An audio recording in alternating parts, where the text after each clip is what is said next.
네, 지난 시간에 이제 워커들 사이의 능력의 차이가 있을 때 어떤 노력 수준을 선택하게 될까에 대한 이야기를 잠깐 했었고요. 어, 그 그냥 예를 들면 이제 노력에 따른 비용이라고 하는 것을 우리가 이렇게 한번 표현해 볼 수 있었습니다. 제곱. 예. 그래서 마지널 코스트는 이제 능력에 따라서 다른 값을 갖게 될 텐데, 그래서 마지널 코스트를 표현해 보면 x분의 2의 형태가 되겠죠. 그래서 이제 어빌리티가 높은 사람의 경우에는 이제 x의 값이 클 테니까 마지널 코스트가 상대적으로 낮을 것이고 MC가 마지널 코스트입니다. 떨어질 것이고 반대로 이제 어빌리티가 낮은 사람들은 마지널 코스트가 크다고 생각해 볼 수 있겠죠. 그래서 우리가 지난 시간에 마지널 코스트에 대한 차이가 물론 노력을 한 단위 더 투입해서 생산량이 늘어날 때 뭐 당연히 추가로 늘어나는 페이를 우리가 생각해 볼 수 있을 것이고요. 여기에선 어빌리티가 상대적으로 낮은 사람, less able한 사람의 경우라고 할 수 있고, 그다음에 여기는 이제 more able한 사람이라고 할 수 있었습니다. 그래서 이제 능력 수준의 차이에 따라서 마지널 코스트가 달라질 것이고 상대적으로 그 능력 수준이 높은 사람은 더 높은 수준의 노력을 투입할 것이다. 그래서 더 많이 생산해낼 것이다. 이런 얘기까지 우리가 했었고요. 그리고 이제 능력 차이에 따른 노력 수준의 차이가 이렇게 나타날 수 있습니다. 그래서 능력 수준이 높은 사람이 더 높은 노력 수준을 선택하게 되고 상대적으로 어빌리티가 낮은 사람은 이제 effort 수준도 상대적으로 낮을 것이다. 이렇게 얘기할 수 있겠죠. 그 다음에 이제 효용에 대한 얘기를 좀 해야 되는데 우선 이 전 그림으로 한번 돌아가서 효용을 생각해 보죠. 우선 그 우리가 페이 스트럭처가 이렇게 생겼다고 가정을 했고요. 이제 effort과 output이 비례하니까 1대1로 1대1 관계가 있으니까 이제 산출량이나 effort이나 같다고 우리가 가정을 했었습니다. 그래서 이렇게 표현할 수 있고요. 그 다음에 이제 effort을 한 단위 투입할 때 얼마만큼의 pay가 늘어나는가는 이제 이렇게 표현할 수 있겠죠. 델타 pay, 델타 effort 해서 B가 될 거예요. 이걸 이제 우리가 commission rate라고 부르기도 하고 뭐 incentive intensity라고 표현하기도 한다고 했었습니다. 우선 뭐 A가 0이라고 가정해 본다면 그러면 이제 pay는 단순하게 B 곱하기 A가 되겠죠. 그래서 얼마만큼의 노력 수준을 투입할 것인가 만약에 E 스타만큼 노력 수준을 투입하게 된다면 그러면 A가 제로라고 가정했으니까 E 스타만큼의 노력을 투입하는 사람이 받게 되는 페이는 여기에 B를 곱한 것과 같아집니다. 그래서 이 그림에서 페이가 얼마만큼 될 것이라고 우리가 생각해 볼 수 있냐면 E 스타만큼의 effort을 투입하는 사람의 경우 페이는 B 곱하기 A가 될 테니까 여기 곱하기 effort 수준이 되겠죠. B 곱하기 A. 그래서 E 스타만큼의 effort을 투입하는 사람의 페이는 밑에 요 사각형 면적이 될 거예요. 그래서 여기가 이스타만큼 이스타를 선택한 사람의 페이가 되겠죠.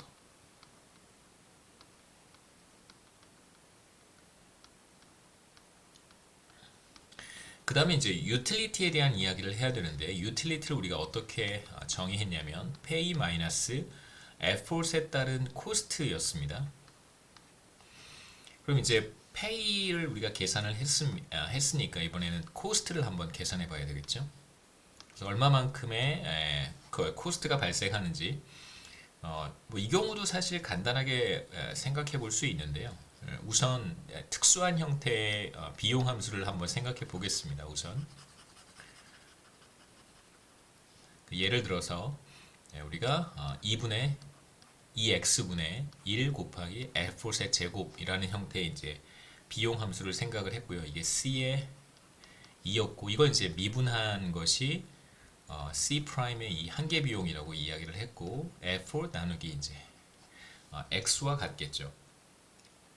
그래서 그 그림에서 보면 얼마만큼의 비용이 발생할까를 계산해 보면 이렇게 생각해 볼 수 있습니다. 이스타만큼의 에포트를 투입할 때 그때 발생하는 비용이 얼마만큼인가 라고 하면 한번 계산해 볼까요? 우선 이스타만큼의 에포트를 투입했을 때의 한계 비용은 이스타를 선택할 때 한계 비용은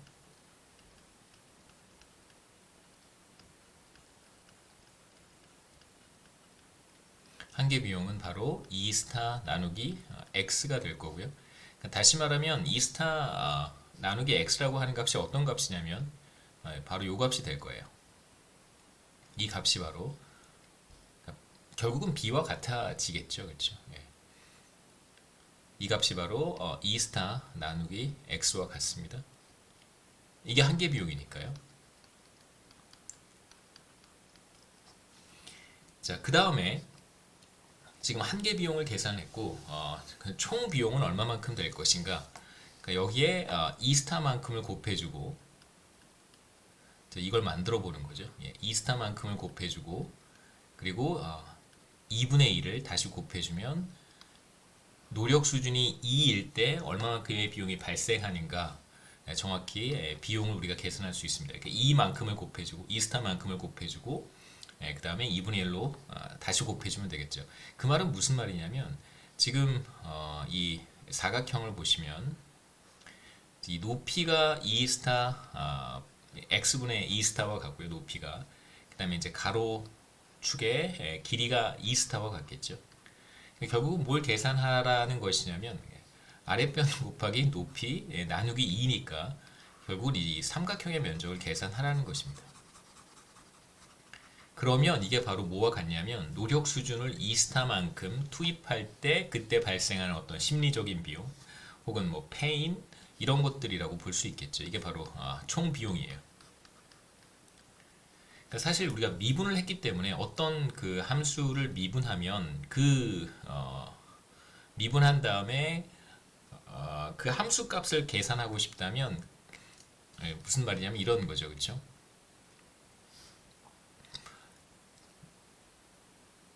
페이지를 한번 넘겨서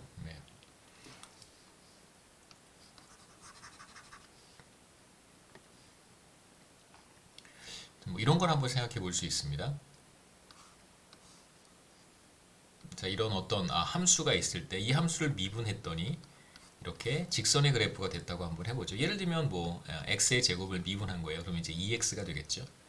우리가 구하고 싶은 건 뭐냐면 어떤 한 x0라고 하는 점에서의 x0의 제곱을 사실 계산하고 싶은데 이걸 뭐 x제곱을 알면 쉽게 계산할 수 있을 것이고 이쪽 그림에서는 어떻게 표현할 수 있냐면 어떤 x0에서 x0의 제곱에 해당하는 값을 찾는 가장 쉬운 방법은 바로 x0까지 이 아래 면적을 더하는 것과 같습니다. 그래서 미분한 그래프가 주어지면 x0까지 사실 이걸 일개 도함수라고 하죠. 한 번 미분한 거니까 일개 도함수의 아래 면적을 더하면 적분하면 여기가 바로 이제 x0의 제곱이 되겠죠. 물론 이제 상수항을 우리가 따로 생각하지 않는다면 따로 우리가 상수항을 고려하지 않으니까요. 그런 방식으로 비용을 계산할 수 있어요. 그래서 다시 돌아가 보면 실제로 뭐 대충 제가 말씀드렸으니까 이 C'이라고 하는 것이 뭐냐면 비용을 미분한 거니까 사실 일개 도함수고요.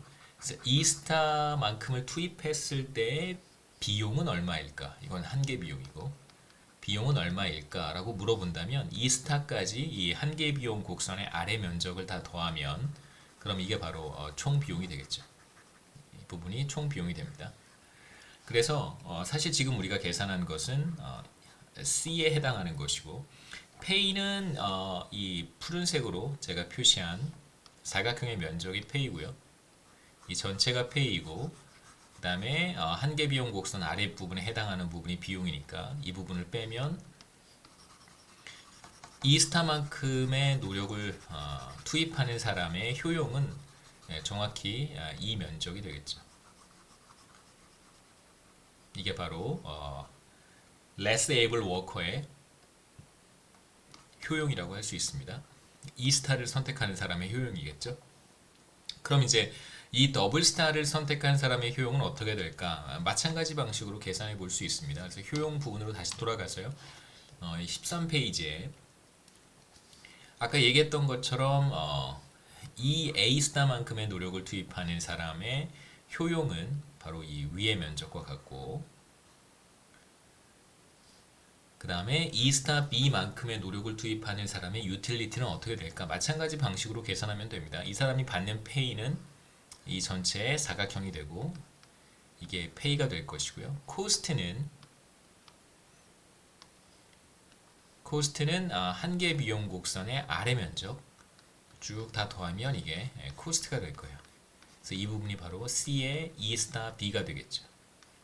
그래서 이 둘을 빼면 결국 얻게 되는 것이 바로 이 윗부분의 면적이 됩니다. 노란색으로 표시한 이 면적이 전체가 바로 more able worker, high ability 레벨을 갖는 사람의 utility라고 할 수 있겠죠. 그래서 어빌리티가 높은 사람의 경우에 더 높은 수준의 effort을 선택하게 되고, 물론 그래서 페이도 더 많이 받게 될 것이고, 뿐만 아니라 더 많은 어떤 심리적인 비용, 정신적인 비용, 육체적인 비용을 부담해야 될 거예요. 그럼에도 불구하고 더 높은 효용을 얻는다는 것을 우리가 확인할 수 있습니다. 그래서 정리를 간단하게 해보면 어빌리티가 높은 사람의 경우에 더 높은 효용을 얻게 되고요. 어빌리티가 낮은 사람과 비교했을 때, 그래서 어빌리티가 낮은 사람의 경우 효용이 EA 스타라고 한다면 어빌리티가 높은 사람의 효용은 EB의 스타라고 할 수 있겠죠.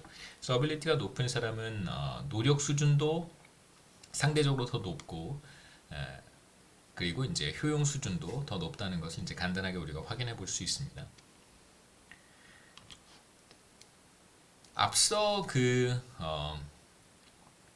얼마만큼의 노력 수준을 사람들이 선택하는가에 대한 이야기로 다시 돌아가면요. 이 결과를 이렇게도 우리가 얻을 수 있겠죠. 효용을 극대화하기 위해서 만약 이런 페이가 주어져 있다고 한번 해보죠. 페이는 어떻게 생겼냐면 A 더하기 B의 effort과 같고, 그 다음에 cost는 제가 계속 표현해 왔던 방식으로 2분의 1의 2의 제곱과 같다. ability의 차이는 잠깐 보지 않겠습니다. 이거 다 써도 괜찮은데요. 잠깐 무시해도 괜찮고요. 그렇다면 이제 우리가 얼마만큼의 effort을 투입할 것인가는 2에 대해서 미분해서 0이라고 두면 이걸 이제 우리가 일개 조건이라고 이야기를 하죠. 그래서 일개 조건을 우리가 계산하면 얼마만큼의 노력 수준을 선택하는지를 쉽게 계산할 수 있습니다. 그래서 이걸 2에 대해서 한번 미분해 보면 이렇게 한번 해보는 거죠. 델타 U, 델타 E 한번 해보면 A는 상수니까 없어지고 여기에서 기울기 B만 남습니다. 그다음에 이것도 간단하게 미분하면 2만 남겠죠. 그래서 제로라고 쓰면 됩니다. 이게 일개 조건이에요.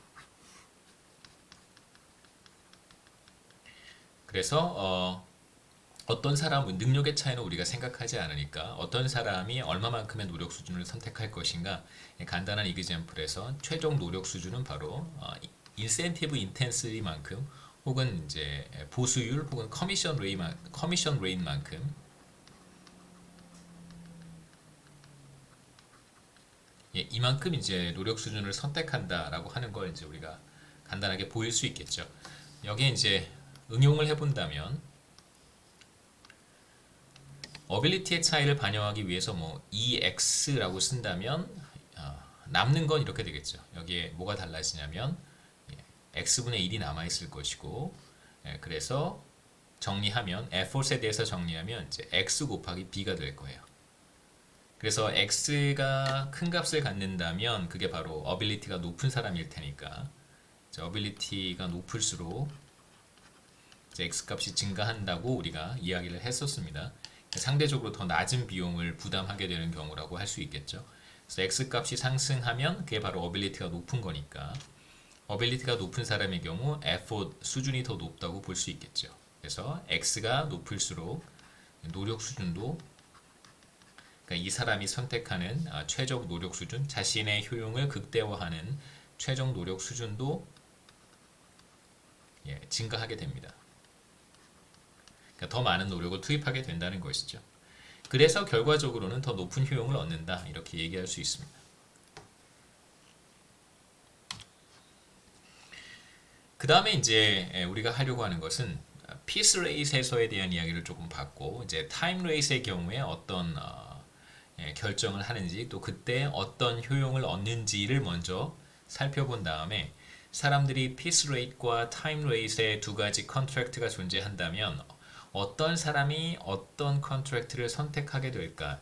그러니까 자기 자신을 소팅하는 거예요. 자기가 더 높은 효용을 얻을 수 있는 그런 컨트랙트를 선택하려고 하겠죠.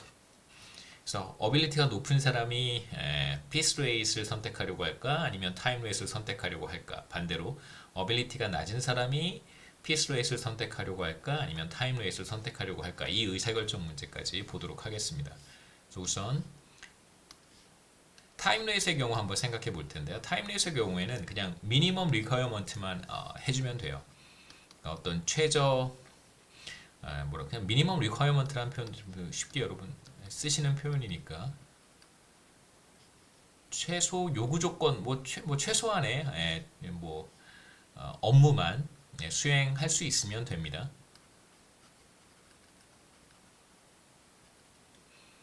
그게 바로 Q바고요. 근데 Q바만큼 생산하거나 혹은 F4 수준 E바만큼만 노력을 기울이면 된다. 이 정도의 노력만 기울이면 된다.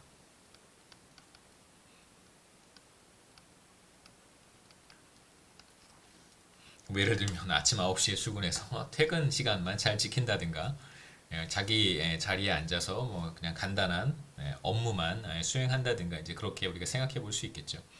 큰 노력이 수반되지 않는 그런 일이라고 한번 가정해 보겠습니다. 그 다음에 이 사람이 이 바만큼의 에포트를 투입하고 있는지 그렇게 하고 있지 않은지 혹은 다르게 표현하면 Q 바만큼의 생산량을 퍼포먼스를 보이고 있는지 그렇지 않은지 그 정도 얘기를 할 수 있고요. 이건 이제 기업들이 아주 쉽게 모니터링 할 수 있습니다. 아침 9시에 출근하는지 아침 9시에 그 자리에 가봐서 자리에 앉아 있으면 출근한 거고 그렇죠? 자리에 앉아 있지 않으면 출근하지 않은 거고요. 그 다음에 이제 저녁 6시까지 앉아 있는지 앉아 있지 않은지 이런 것들은 쉽게 모니터링 할 수 있습니다. 실제로 이런 잡이 그렇게 흔하지는 않겠죠. 요즘은 저기 공공기관에서 정도, 그러니까 굉장히 느슨한 그런 공공기관 정도나 가능한 일인 것 같고요.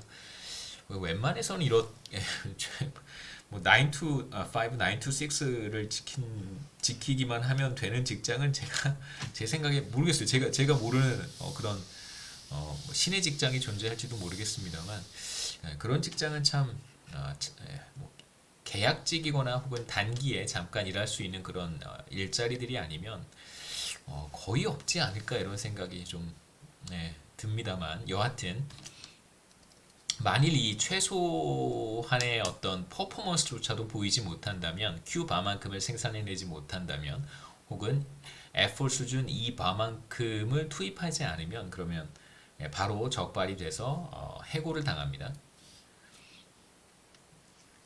그래서 이 경우에 이제 Q바만큼을 생산을 해야 되고요.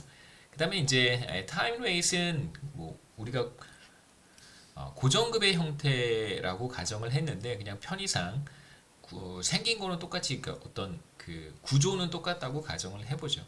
이렇게 이 정도의 급여를 받는다. 여기서 사실 A나 B가 우리가 앞에서 봤던 피스 레이트과 같다라고 가정할 필요는 전혀 없습니다. 이건 A나 B나 중요한 값은 아니에요. A, B 모두 중요한 값이 아닙니다. 의미가 없습니다. 어떤 일정한 급여를 받는 경우라고 생각하시면 돼요. 일정한 형태의 페이를 받는다. 그게 꼭 이렇게 우리가 앞서 봤던 피스 레이트와 같은 함수 형태일 필요는 전혀 없습니다. 그냥 교과서에 이렇게 소개를 했기 때문에 저도 그냥 써놓은 것이고요. 아무 관련이 없습니다. 그 다음에 이제 피스 레이스를 선택하는 사람이나 타임 레이스를 선택하는 사람이나 유틸리티 펑션은 똑같아야 돼요. 그래서 자신이 받는 페이가 높으면 높을수록 효용이 증가할 것이고요. 그 다음에 이제 노력 투입에 따른 비용도 똑같이 생겼습니다. 여기에서는 최소한의 노력 수준만 투입하면 된다고 우리가 가정하기 때문에 여기서 이 바만큼의 노력을 투입한다면 뭐 비용은 0이다라고 이제 가정할 수도 있습니다. 그래서 뭐 특별히 타임 레이트에 따라서 일을 하는 잡을 내가 테이크할 경우에는 최소한의 에포만 투입하면 되고 그 정도 수준의 에포를 투입했을 때 뭐 특별히 뭐 고통이라든가 심리적 비용, 정신적 비용, 뭐 육체적인 비용 이런 것들이 수반되지 않는다라고 우리가 가정할 수 있습니다. 그래서 이 경우에 유틸리티를 간단하게 표현해 본다면 타임 레이스의 경우에는 A 더하기 B의 최소한 투입해야 되는 노력 수준만큼이라고 할 수 있겠죠. 한번 정리를 해보겠습니다. 피스 레이스의 경우와 이제 타임 레이스의 경우를 각각 살펴봤고, 피스 레이스는 우리가 low ability와 high ability로 나누어서 이야기를 했었는데요. low ability 효용만 조금 생각해 보면 low ability의 경우의 효용은 자신의 pay 마이너스 그에 따른 코스트가 될 것이고요.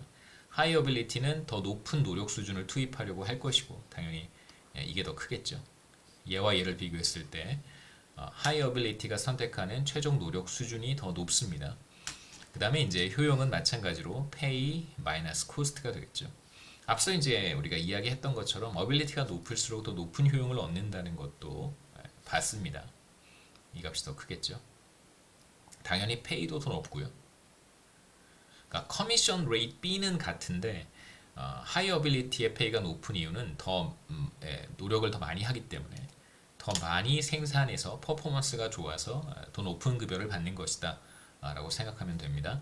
그 다음에 타임 레이스의 경우에는 뭐 일정한 고정급의 형태라고 할 수 있고 효용 함수는 pay 마이너스 cost 똑같은데요.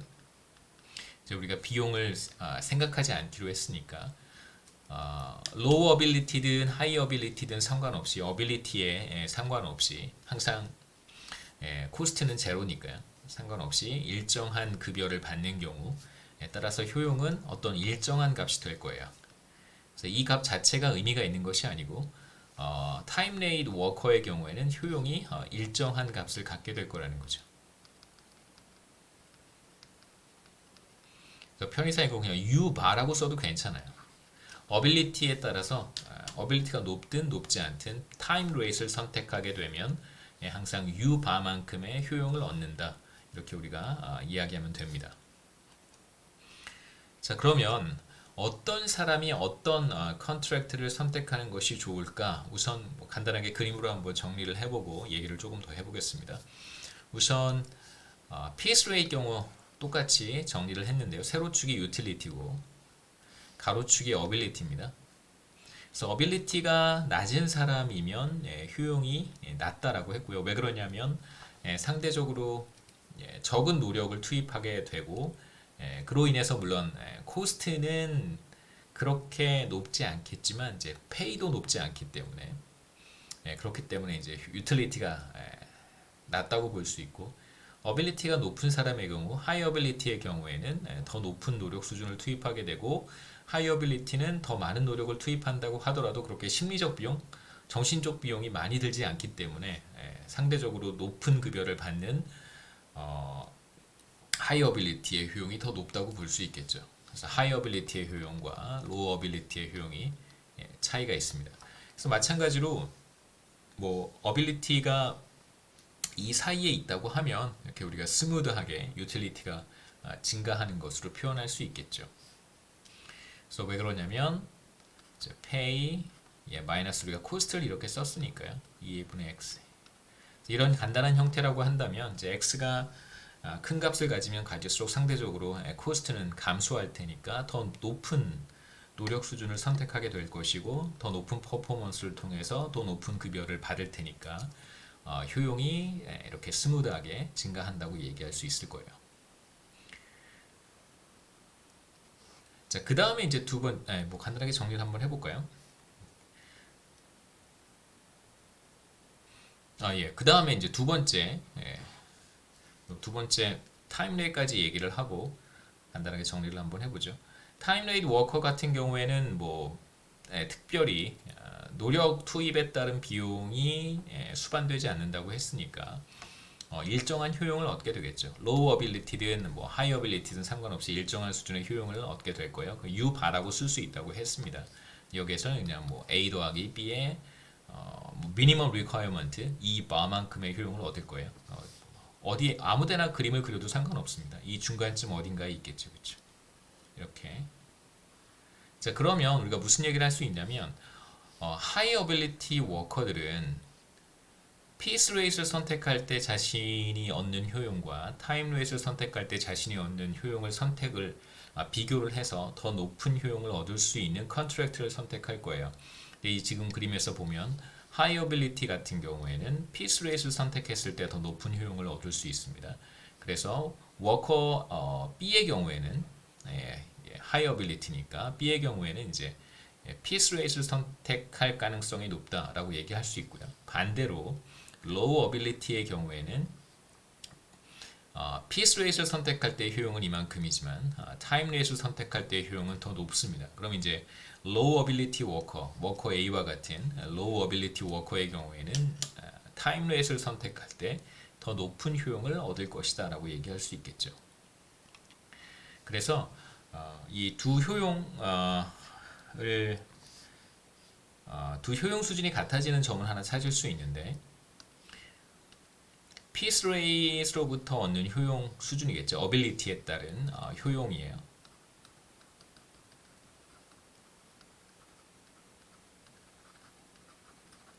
그래서 어빌리티가 높으면 높을수록 유틸리티가 커진다는 얘기를 했고요. 반대로 타임 레이스의 경우에는 이제 일정한 효용, 뭐 예를 들면 U 바만큼을 이제 얻게 될 거예요. 그래서 이 두 컨트랙트로부터 동일한 효용을 얻는 어떠한 사람을 찾을 수 있겠죠. 어떤 사람이냐면 특정한 어빌리티를 갖는 사람. 다시 말해서 그러니까 A 햇이라고 있습니다. A 햇에 해당하는 어빌리티를 갖는 사람은 타임 레이스를 선택했을 때 U 바만큼 효용을 얻고요. 마찬가지로 피스 레이스를 선택했을 때도 똑같이 U 바만큼의 효용을 얻습니다. 그래서 어빌리티가 A 햇에 해당하는 사람은 피스 레이스를 선택하나 타임 레이스를 선택하나 무차별하다고 할 수 있고요. 그래서 이제 어떤 이제 threshold 같은 걸 하나 찾을 수 있겠죠. 이걸 이제 우리가 보통 임계점, 뭐 threshold라고 이야기를 합니다. 그래서 어빌리티가 threshold인 A 햇보다 높은 사람은 당연히 피스 레이스를 선호할 것이고요. 반대로 어빌리티가 A 햇보다 낮은 사람은 타임 레이스를 선택하려고 하겠죠. 그래서 간단하게 이제 워커들이 자신의 능력에 따라서 어떤 컨트랙트를 선택할 것인지 간단하게 우리가 얘기해 볼 수 있습니다. 이제 퀘스천은 뭐냐면 그럼 정말로 피스 레이트 워커들이 타임 레이트 워커들보다 더 높은 급여를 받는가, 더 페이가 높은가. 물론 효용까지는 우리가 얘기하기는 어렵겠습니다만 효용은 뭐 우리가 직접 관찰할 수 있는 건 아니고 사람들의 어떤 선택의 결과로부터 이제 유추해 볼 수 있는 거죠. 어떤 사람이 A를 선택했다면 A로부터 더 많은 어떤 높은 효용을 얻을 수 있기 때문에 A를 선택했다고 우리가 해석하는 것이니까요. 여기서 우리가 한번 관찰해 볼 수 있는 것은 피스 레이트 워커가 더 많이 버는가 아니면 타임 레이트 워커가 더 많이 버는가 혹은 이제 다르게 표현해 보면 누가 더 생산성이 높은가 이런 질문을 던져볼 수는 있겠죠. 근데 실제로 푸드웨어 인더스트리에서는 뭐 신발이라든가 구두를 만드는 운동화나 뭐 구두, 신발을 만드는 분야에서는 피스 레이트 워커가 타임 레이트 워커보다 더 높은 임금을 받는 것으로 나오고요. 그 다음에 이제 가먼트 워커도 비슷합니다. 특히 이제 남성 그 다음에 아동복을 만드는 경우에 피스 레이트 워커가 15% 정도 더 많이 받는 것으로 나오고요. 그 다음에 이제 자동차 수리 뭐 거라지 같은 거라고 할 수 있겠죠. 자동차 수리 센터, 서비스 센터 같은 곳입니다. 이 경우에는 이제 피스 레이트 워커가 타임 레이트 워커보다 더 많은 높은 임금을 받는다. 더 많은 자동차를 고치거나 더 많은 옷을 만들거나 그 다음에 더 많은 신발을 만드는데 기여한다면 퍼포먼스를 측정하는 것이 어렵지 않고 그렇다고 한다면 뭐 당연히 생산성이 높으니까 죄송합니다. 어빌리티가 높은 사람이 피스 레이트 워커가 될 가능성이 더 높을 것이고요. 이제 그렇다면 생산성이 높기 때문에 더 높은 노력 수준을 선택하게 되고 더 높은 급여를 받게 될 것이다라고 우리가 얘기해 볼 수 있겠죠.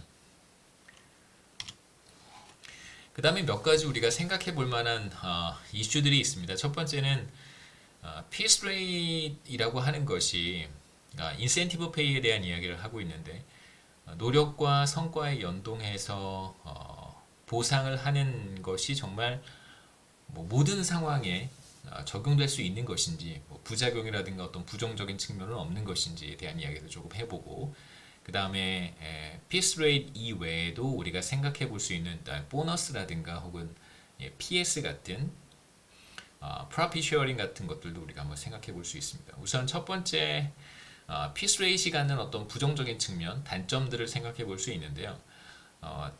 많은 경우에 대부분은 아닙니다만 많은 경우에 우리가 지금 앞서 얘기했던 생산직 근로자들이라든가 혹은 이제 오토 리페어 같은 어느 정도 전문 지식이 필요한 이런 분야에서는 개인의 퍼포먼스, 그러니까 노력과 퍼포먼스 사이에 이제 관계가 뚜렷하게 나타나고 자신의 성과에 따라서 인센티브 페이를 지급하는 것이 좋을 수도 있겠습니다만 어떤 직장에서는 개인의 생산성을 측정하는 것이 어려울 수도 있어요. 그러니까 팀에 속해 있어서 내가 잘해서 팀이 잘 될 수도 있지만 나는 내가 잘한 게 별로 없는데 팀원들이 잘해서 이제 팀의 퍼포먼스가 좋아질 수도 있는 것이죠. 그래서 이제 개인의 노력과 상관없이 팀에 속한 다른 멤버들의 노력에 따라서 나의 퍼포먼스도 좋아질 수 있습니다. 그런 경우엔 과연 여러분 팀 프로젝트 같은 거 다른 과목에서 이제 종종 하실 텐데 거기에 보면 이제 꼭 프리라이딩을 하는 사람들이 있습니다. 그럼 이제 프리라이딩을 했고 다른 팀원들이 좋은 프로젝트를 완성을 했는데 제가 만약에 프리라이딩을 했다면 다른 팀원들의 노력에 대한 대가를 제가 받는 셈이 되는 것이죠. 제가 기여한 것은 없음에도 불구하고. 그래서 마찬가지로 팀 퍼포먼스가 더 중요한 경우에는 사실 피스 레이트를 사용하지 않는 것이 더 좋습니다. 여기에서는 그럼 다른 대안이 무엇이 있는가에 대해서도 얘기해 볼 필요는 있지만 너무 많은 내용들을 다룰 수는 없기 때문에 나중에 인적 자원 관리 같은 과목에서 이제 이런 인센티브 페이에 대해서 조금 더 구체적으로 제가 설명할 수 있는 기회가 있으니까요. 혹시 관심이 있는 학생들은 내년에 인적 자원 관리 이런 과목 수강하시면 좋겠습니다. 두 번째는 이제 퀀터티와 퀄러티 사이의 어떤 뭐랄까요? 트레이드 오프라고 할 수 있는데 피스 레이트 시스템을 도입하게 되면 워커들이 퀄러티는 그러니까 품질은 사실 신경을 별로 쓰지 않고 퀀터티만 채우려고 하는 인센티브가 생기는 거예요. 그러니까 퍼포먼스를 어떻게 측정할 것인가가 사실 중요하죠. 그러니까 몇 개를 포장했는가, 몇 개를 생산했는가, 몇 개의 제품을 완성했는가 이제 이런 식의 정량적 접근을 통해서 인센티브 페이를 설계하게 된다면 사람들이 기본적으로 퀀터티에만 신경을 쓰지 퀄러티에는 신경을 쓰지 않습니다. 그러니까 얼마나 예쁘게 포장이 되었는지, 얼마나 잘 포장이 되었는지, 얼마나 제대로 꼼꼼하게 포장이 되었는지 이런 건 사실 신경 쓰지 않게 될 수도 있다는 것이죠. 그래서 피스 레이트 같은 경우 지나치게 퀀터티 오리엔티드 된다면 퀄러티 같은 사실 중요한 부분이란 말이에요. 그런 부분들을 이제 간과하게 되는 그런 문제가 생깁니다. 그 다음에 이제 세 번째는 사실 어떤 경우에 그러니까 위험 기피적인 근로자들의 경우에는 자신의 성과에 따라서 자신의 급여가 결정되는데 이 퍼포먼스라고 하는 것이 사실 꾸준하게 노력한 만큼 퍼포먼스가 나오면 큰 문제가 없겠지만 그러니까 예를 들어서 우리가 퍼포먼스라고 하는 것을 이렇게 effort과 1대1로 대응을 시켰단 말이에요. 이런 경우면 괜찮습니다만 퍼포먼스라고 하는 것이 혹은 아웃풋이라고 하는 것이 내가 통제할 수 없는 어떤 그 랜덤한 요소의 영향을 받는다면 그 랜덤 어떤 변수 같은 것들이 존재한다면 계절적인 요인이라든가 나는 열심히 했음에도 불구하고 시장 상황이 굉장히 안 좋다든가 경기 상황이 나빠졌다든가 뭐 등등등 여러 가지 이슈가 있을 수 있습니다. 그런 경우에는 사실 내가 노력했음에도 불구하고 나의 퍼포먼스가 나빠질 수도 있겠죠. 근데 이런 어떤 그 불확실성이 존재한다면 위험 기피적인 근로자들은 이러한 이제 피스레이 시스템을 선호하지 않을 수도 있겠죠. 이제 그런 가능성도 우리가 생각해 봐야 될 거예요. 구체적인 얘기들은 뭐 우리가 여기선 할 수는 없고요. 이 정도의 어떤 단점들을 우리가 한번 열거해 볼 수 있습니다. 그 다음에 이제 피스레이 어떤 이제 특수한 형태의 인센티브 페이를 생각했는데 그 이외에도 뭐 굉장히 다양한 형태의 보너스도 있고 보너스의 형태도 굉장히 다양합니다. 이게 뭐 약간 페널티의 형태를 갖는 보너스도 있을 수 있고 형태는 다양하고요. 그다음에 프로핏 쉐어링 같은 것들도 우리가 한번 생각해 볼 수 있겠죠. 그래서 보너스는 뭐 성과에 비례해서 우리가 지금 피스레이트에서 봤던 것처럼 뭐 성과에 비례해서 지급하는 것이라기보다는 어떤 이제 그 퍼포먼스의 트레시홀드를 넘기게 되면 그러니까 일정 수준의 퍼포먼스를 달성한 경우에 뭐 한 달 매출액 얼마 이상을 달성했다면 뭐 지급하는 그러한 형태의 이제 보너스라고 할 수 있겠죠. 그렇게 한번 생각해 볼 수 있고 그 다음에 제가 여기다 적어놓지는 않았지만 대표적인 그 보너스가 바로 뭐냐면 승진 같은 것이 대표적인 보너스의 형태라고 할 수 있습니다. 프로모션이죠, 프로모션. 그러니까 조직 내에서 프로모션이라는 표현은 사실 이제 승진에 해당하고요. 물론 이제 뭐 대리에서 뭐 과장, 뭐 과장에서 차장, 차장에서 부장 이런 이제 승진들은 사실 그렇게 어렵지는 않습니다만 이제 문제는 부장에서 임원이 되는 승진이 사실상 이제 가장 어려운 부장에서 그렇죠. 뭐 조직마다 과장에서 부장, 차장에서 부장이 되는 것도 어려운 조직도 물론 있습니다만 부장에서 상무가 되는 임원이죠, 그렇죠. 그다음에 상무에서 전무가 되고 뭐 전무에서 뭐 부사장이 되고 이제 이런 일련의 프로모션을 생각해 볼 수 있는데 뭐 일종의 기업 조직은 피라미드와 같은 구조를 갖고 있어서 부장에서 상무가 되면 사실 굉장한 베네핏을 받습니다. 물론 이제 기업에 따라서 많이 다르겠지만 규모가 굉장히 큰 기업의 경우에는 부장에서 상무가 될 경우 이제 임원이 되는 거니까요. 상당한 그 보너스 같은 것들을 지급받게 됩니다. 저는 되게 좋은 아파트로 이사하는 것도 본 적이 있어요. 집을 이사를 하더라고요. 상당히 많은 이제 지원을 받는 경우라고 할 수 있겠죠. 그래서 승진도 하나의 보너스라고 할 수 있습니다. 그래서 경쟁자들 중에서 가장 탁월한 성과를 보인 사람, 한 사람, 두 사람, 소수에게 프로모션이라고 하는 형태, 승진이라고 하는 형태의 이제 보너스를 지급하는 것도 우리가 생각해 볼 수 있고요. 그다음에 이제 최근에 뭐 몇몇 기업들에서 LG라든가 SK에서 문제가 됐던 것이 바로 프로핏 쉐어링인데요. 사실 내가 아무리 열심히 일을 한다고 해서 내가 아무리 퍼포먼스를 뭐 보여준다고 좋은 퍼포먼스를 보인다고 해서 사실 기업이 엄청난 이윤을 보는 건 아니거든요. 물론 이제 조직 내외 기업 내에 굉장히 유능한 직원들이 있어서 그 직원들이 새로운 제품을 개발한다든가 혹은 기존의 뭐 타사 경쟁 기업의 그 특허 이런 것 때문에 조금 어려움을 겪고 있었는데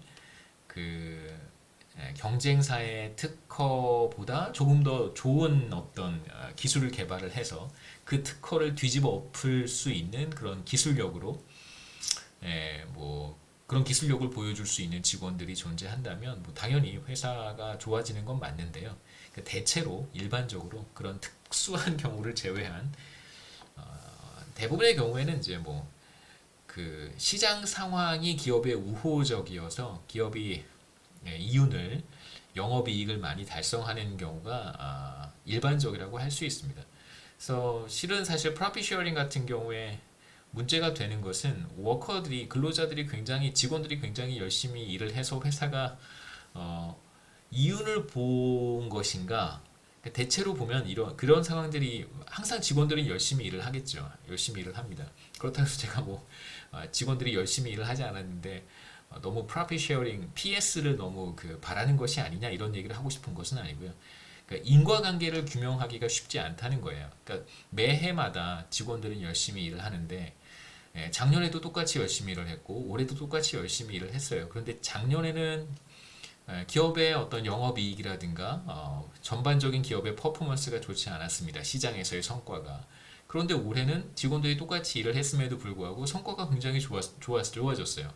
그러니까 물론 이제 과거의 노력이 축적이 돼서 결실을 본 것일 수도 있겠습니다만 그 인과관계를 규명하는 것이 사실 그렇게 쉽지는 않습니다. 과연 얼마만큼 그 노력에 대한 보상이 기업의 영업이익으로 실현이 되었는가는 사실 그렇게 쉬운 이야기는 아니에요. 그래서 이제 프로핏 쉐어링 같은 경우 최근에 이야기가 나온 것처럼 기업의 성과가 굉장히 좋아졌습니다. 근데 이제 대체로 시장 상황이 그 기업에게 우호적으로 바뀌어서 상당한 영업이익을 얻게 된 것일 가능성도 있다는 걸 이제 우리가 배제할 수 없다는 뜻이고요. 뭐 그럼에도 불구하고 이제 프로핏 쉐어링과 같은 형태로 일종의 보너스 프로그램이죠. 이윤을 많이 기업이 얻었으니까 그 중에 이제 일부를 직원들에게 배분하는 프로핏 쉐어링도 우리가 보너스의 형태로 생각해 볼 수 있습니다. 그 다음에 이제 토너먼트 앞서 봤던 건 피스 레이트과 타임렛에 대한 이야기고요. 여기서는 이제 토너먼트인데 토너먼트는 기본적으로 뭐 하나의 차이점만 얘기해 보라고 한다면 피스 레이트과 토너먼트의 차이, 그냥 토너먼트라고 여러분 번역하시면 됩니다.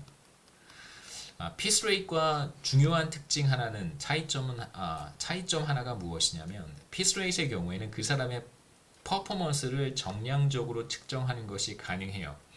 그러니까 그 사람이 한 달 동안 달성한 매출액이 얼마만큼인지, 뭐 세일스 퍼슨이라면 얼마만큼의 판매액을 달성했는지, 판매량을 달성했는지, 혹은 판매 금액을 달성했는지, 뭐 등등등 이런 이제 정량적인 지표를 측정하는 것이 가능하고 그 정량적으로 측정된 지표에 따라서 커미션 레이트 B만큼을 곱해서 이제 급여를 지급하는 것이 바로 인센티브 페이라고 할 수 있습니다.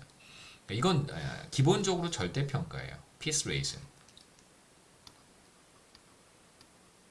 또 쓸 뻔했어요. 또 썼습니다. 절대평가예요. 기본적으로 그 사람이 얼마만큼 성과를 달성했는지를 정확히 측정할 수 있다는 전제 하에서 우리가 인센티브 페이 혹은 피스 레이트를 이야기한 거고요. 인센티브 페이의 형태, 하나의 형태로 피스 레이트를 얘기한 것입니다.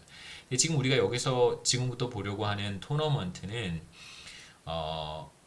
절대평가가 아니라 상대평가예요. 몇 명의 직원들이 서로 경쟁을 하고 그 중에 1등한테만 특정 보너스를 지급하는 형태가 바로 또 다른 형태의 인센티브 페이고요. 이걸 이제 우리가 토너먼트라고 합니다. 물론 둘이 경쟁해서 한 사람한테만 보너스를 지급할 수도 있고 여러 명이 경쟁해서 한 사람한테만 보너스를 지급할 수도 있습니다.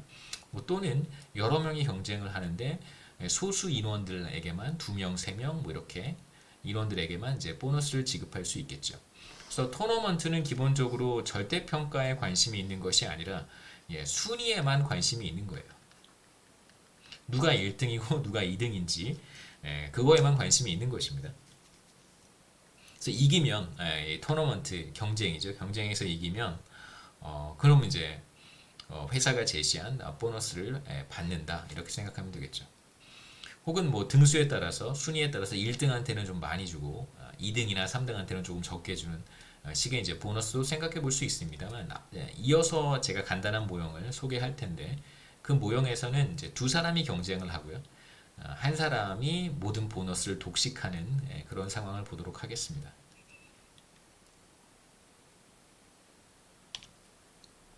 토너먼트와 상대평가에 대한 몇 가지 이그젬플 중에 하나는 이제 바로 스포츠 경기가 대부분 다 상대평가죠, 그렇죠? 뭐 요즘 이제 제가 축구를 좋아해서 야구 경기는 한참 뭐 시즌이 진행 중인 것 같고요. 이제 축구는 그 챔피언스 리그랑 유로파 리그가 이제 결승전을 앞두고 있는 것으로 알고 있습니다.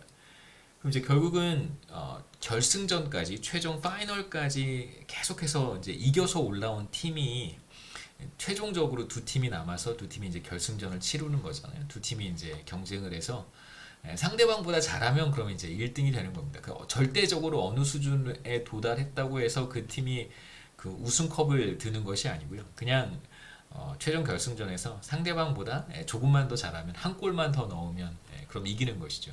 뭐 유로파나 그런 스포츠 경기를 우리가 토너먼트의 가장 대표적인 예라고 생각해 볼 수 있고, 그 다음에 아까도 잠깐 임원 경우 말씀을 드렸는데 그 반드시 그런 것은 아닙니다만 여러 임원들 중에 전무들이겠죠. 전무 밑에 또 상무들이 있고 전무들 중에 부사장으로 승진하는 사람이 이제 한두 명씩 있겠죠. 뭐 간혹가다 어떤 그 대기업 같은 경우에서는 이제 외부 계열사 사람이 이렇게 부사장으로 오는 경우도 있더라고요. 사장으로 오는 경우도 있고, 사장 같은 경우에는 밑에서부터 이렇게 발탁돼서 올라가는 경우가 많지는 않은 것 같아요. 주로 그 계열 뭐 이제 삼성이라든가 대기업 같은 경우에는 뭐 삼성 같은 경우에는 뭐 이재용 부회장이라든가 혹은 뭐 LG 같은 경우에도 이제 그 창업 하신 분들의 가족들이 패밀리가 경영하는 그런 경우가 많기 때문에 그 오너십을 가지고 있는 최대 주주잖아요. 그런 경우가 많기 때문에 이제 다른 계열사의 어떤 사람이 이쪽 계열사의 사장으로 오는 경우가 많아서 뭐 사장 같은 경우에는 밑에서부터 이렇게 승진해서 올라가는 것 같지는 않고요. 그래서 뭐 전무 중에서 부사장으로 승진하는 사람이 한 사람 정도 있을 거예요. 혹은 두 사람 정도. 전무들이 뭐 규모에 따라서 회사 규모에 따라서 다르긴 하겠습니다만 여러 명의 전무들 중에서 한 사람 혹은 두 사람이 부사장으로 발탁이 돼서 승진할 것이고요. 마찬가지로 여러 명의 상무들 중에서 몇 명이 두세 명이 이제 전무로 발탁이 돼서 승진할 것이고, 또 내려가다 보면 그런 식의 이제 절대적인 어떤 기준에 도달했다고 해서 그 사람이 뭐 승진하는 건 아니잖아요. 아마도 대부분 이렇게 하이 레벨로 올라가게 되면 일정한 기준은 다 충족하는 것처럼 보여요. 뭐 거의 뭐 누가 더 잘하는가의 문제인 것이죠. 그래서 경쟁이 치열해지면 사실 뭐 어떤 절대 기준이라고 하는 건 별 의미가 없는 것 같습니다. 다들 너무 열심히 하기 때문에. 그래서 이제 서로 경쟁을 하고 그 중에 위너가 한 명 혹은 두 명이 그 보너스를 가져가게 되는 그 포지션을 얻게 되는 것이죠. 뭐 CEO면 CEO, 아니면 뭐 어떤 임원직이면 임원의 포지션을 얻게 되는 것입니다. 그 여기에서 이제 간단한 질문을 제가 하나 던졌는데요. 왜 어떤 기업의 경우에는 토너먼트 형태의 컨트랙트를 제시를 하고 절대적인 기준이 의미가 있는 것이 아니고 경쟁에서 살아남은 한 명에게 혹은 뭐 소수에게 보너스를 지급하겠다, 이런 형태의 이제 컨트랙트를 제시할 수도 있고요. 아니면 뭐 등수를 매겨서 1등한테는 뭐 1년에 보너스 1,000만 원을 주고, 뭐 연봉은 연봉대로 따로 받는데 가장 성과가 좋은 1등한테 예를 들면 1,000만 원 보너스를 주고, 그다음에 2등한테는 뭐 한 500만 원 주고, 3등은 없다. 1등과 2등한테만 이렇게 뭐 보너스를 주겠다, 이런 컨트랙트를 제시할 수도 있고요. 또는 어떤 기업은 우리가 지금까지 얘기했던 것처럼 피스 레이스라든가 이제 타임 레이과 같은 그런 페이 시스템을 디자인해서 제시할 수도 있는데, 왜 어떤 기업은 토너먼트, 어떤 기업은 이런 피스 레이트, 타임 레이트 같은 것을 선택하게 될까?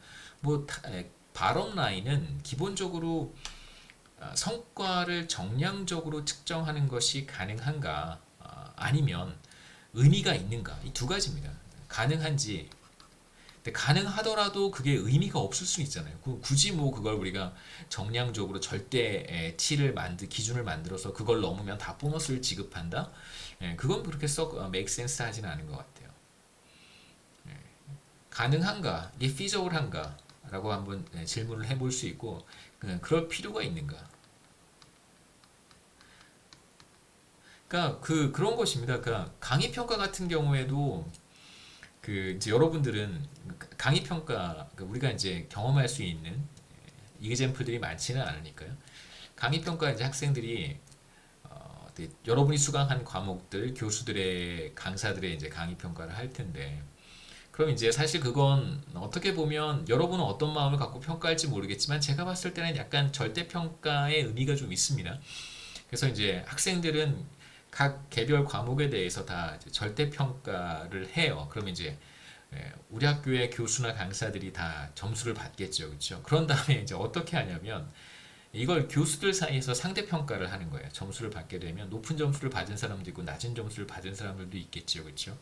그럼 이제 그걸 상대평가를 해서 뭐 하위 몇 퍼센트에 들어간 밑에서 이제 꼴등부터 시작해서 뭐 한 30 밑에서 한 30%에 해당하는 사람들한테는 이제 어떠한 제재를 가한다.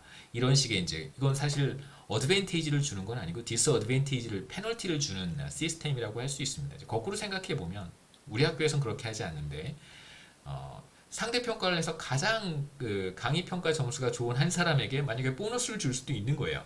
예, 한 사람. 그럼 사실 그건 학생들은 어떤 절대적인 기준으로 평가를 했을지 모르지만 그 점수들을 다 합산해서 교수들을 줄을 세운 다음에 가장 잘한 사람 한 사람한테 주는 것이죠. 그렇죠? 예, 그런 경우가 대표적인 그 토너먼트라고 할 수 있습니다. 우리 학교에서 그렇게 하지는 않고요. 만약에 그렇게 한다면, 그러니까 예, 그 퍼포먼스를 정량적으로 측정한 것이 가능한지 가능하지 않은지, 그 다음에 그럴 필요가 있는지 없는지에 따라서 어떤 기업이 토너먼트 형태의 컨트랙트를 제시할 수도 있고 피스레이트 형태의 이제 컨트랙트를 제시할 수도 있습니다. 당연히 관찰 가능한지 여기서 이제 관찰 가능한지 그렇지 않은지에 대한 이야기를 했는데요. 사실 저는 관찰 가능한지 가능하지 않은지보다는 그럴 필요가 있는지 없는지 그럴 필요가 있는지 없는지 저는 이게 대체로 관찰 가능하지 못한 경우도 사실 굉장히 많아요. 제가 말씀드렸던 생산직 근로자들이라든가 혹은 이제 뭐 판매직, 마케팅 이런 쪽에서 퍼포먼스를 정량화할 수 있는 곳에서는 당연히 피스 레이트를 섞어서 실제로 이제 페이 시스템을 구축하는 경우가 제 경험에는 그런 경우를 많이 봤는데 그렇지 않은 곳에서는 누군가에게 보너스를 지급해야 되잖아요. 그럼 이제 그 보너스를 어떻게 지급하냐면 1등, 2등, 3등 이렇게 이제 주는 경우가 굉장히 많습니다.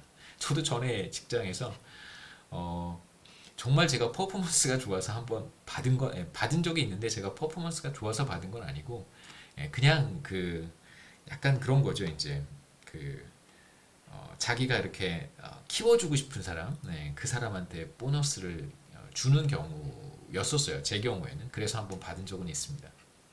1등 상금을 받은 건 아니고요. 이제 그러기엔 너무 민망했던 거예요. 퍼포먼스가 좋지 않기 때문에. 그러니까 1등이 아니잖아. 1등이 사실 아닌데 1등에 해당하는 보너스를 줄 수는 없어서 그냥 이제 좀 같이 나랑 같이 임원한 사람이 있었는데 자기랑 같이 좀 오래오래 같이 하자고 이제 그런 사람이 하나 있었습니다. 그래서 이제 뭐 저한테 점수를 좀 많이 준 거죠. 임원들이 이제 점수를 주는 건데 그래서 한번 2등에 해당하는 상금을 받은 적이 있어요. 3등에 해당하는 상금은 없습니다. 그 보너스 받고 몇 달 있다가 퇴사를 했습니다. 축구 경기 같은 경우에 우리가 이제 뭐 여러분 축구 좋아하시면 혹은 야구 같은 거 좋아하시면 근데 야구는 굉장히 전략적이거나 아니면 그때그때 선수들의 투수나 이런 선수들의 컨디션에 많이 영향을 받는 것 같아요. 개인 플레이도 굉장히 중요하고 작전도 중요한 것 같아요. 축구는 팀으로 하는 스포츠이기 때문에 또 야구랑은 많이 다른 것 같습니다. 저도 사실은 잘 몰라요. 근데 대체로 이제 축구를 생각해 보면 그 팀이 그러니까 어떤 축구팀은 정말 못한다 이런 생각이 드는 팀도 물론 있는데 뭐 저기 뭐 우리가 잘 아는 손흥민 선수가 뛰는 팀이라든가 이런 팀들은 예전에 뭐 박지성 선수가 뛰었던 팀이라든가 이런 팀들은 정말 그 세계 뭐탑 10, 탑 20 안에 드는 그런 팀들이잖아요. 그럼 당연히 어떤 절대적 수준을 다 넘어서는 그런 클럽일 거고요. 근데 이제 분명히 우리가 알 수 있는 건뭐 맨체스터 유나이티드든 토트넘이든 얼마나 잘하는 팀인지는 저도 잘 몰라요. 그리고 뭐 누가 얘기해도 별 관심도 없어요. 중요한 건 두 팀이 붙었을 때 이기는 팀이 더 잘하는 거죠. 그건 우리가 쉽게 볼 수 있습니다. 쉽게 알 수 있죠. 스코어만 보면 금방 알 수 있어요. 하지만 이긴 팀이 맨체스터 유나이티드가 얼마나 더 잘하는지 말을 해보라 그러면 그럼 그때부터 좀 어려워지는 거죠. 그런 경우가 굉장히 많습니다. 이제 토너먼트에서도 마찬가지로 그 토너먼트를 설계하는 이유는, 그다음에 토너먼트 형태의 컨트랙트를 기업이 제시하는 이유는 마찬가지로 이제 워커들로 하여금 일정 수준의 노력을 유도해 내기 위해서 이러한 컨트랙트를 디자인해서 제안하는 것이거든요. 근데 결론적으로 하나 말씀드리면 피스 레이서에서와 마찬가지로 토너먼트도 워커의 최종 노력 수준을 끌어낼 수 있는 하나의 페이 시스템이라고 할 수 있습니다. 과연 얼마만큼의 노력을 토너먼트에서는, 그러니까 워커로부터 얼마만큼의 노력을 유도해낼 수 있을까, 끌어낼 수 있을까에 대한 이야기는 시간이 한 50분 넘어서요. 다음 시간에 또 이어서 하도록 하겠습니다.